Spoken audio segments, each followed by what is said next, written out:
ॐ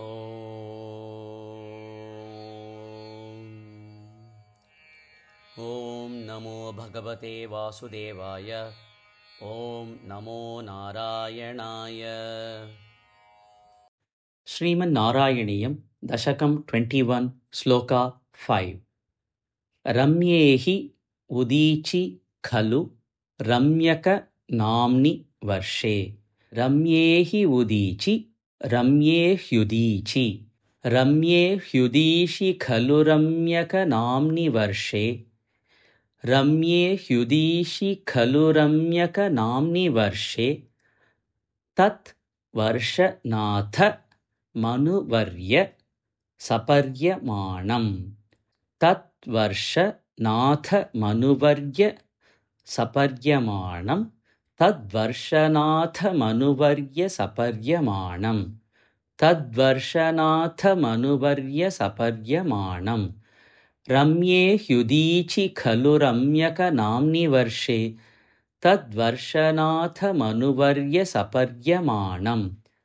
रम्येह्युदीचि खलु रम्यक नाम्नि वर्षे। तद्वर्षनाथ मनुवर्य सपर्यमाणम्। भक्त एकवत्सलं भक्तैकवत्सलं। भक्तैकवत्सलम् अमत्सर हृत्सुभान्तं। भक्तैकवत्सलम् अमत्सर हृत्सुभान्तं। भक्तैकवत्सलममत्सुर हृत्सुभान्तं। भक्तैकवत्सलममत्सुर हृत्सुभान्तम्।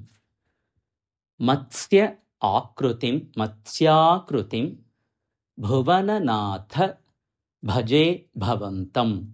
मत्स्याकृतिं भुवननाथ भजे भवन्तम्। मत्स्याकृतिं भुवननाथ भजे भवन्तम्। भक्तैकवत्सलममत्सुर हृत्सुभान्तं। मत्स्याकृतिं भुवननाथ भजे भवन्तम्। भक्तैकवत्सलममत्सुर हृत्सुभान्तं। मत्स्याकृतिं भुवननाथ भजे भवन्तम्। रम्येह्युदीचि खलु रम्यक नाम्नि वर्षे। तद्वर्षनाथ मनुवर्य सपर्यमाणम्। भक्तैकवत्सलममत्सुर हृत्सुभान्तं। मत्स्याकृतिं भुवननाथ भजे भवन्तम्। रम्येह्युदीचि खलु रम्यक नाम्नि वर्षे। तद्वर्षनाथ मनुवर्य सपर्यमाणम्। भक्तैकवत्सलममत्सुर हृत्सुभान्तं। मत्स्याकृतिं भुवननाथ भजे भवन्तम्। रम्येह्युदीचि खलु रम्यक नाम्नि वर्षे। तद्वर्षनाथ मनुवर्य सपर्यमाणम्।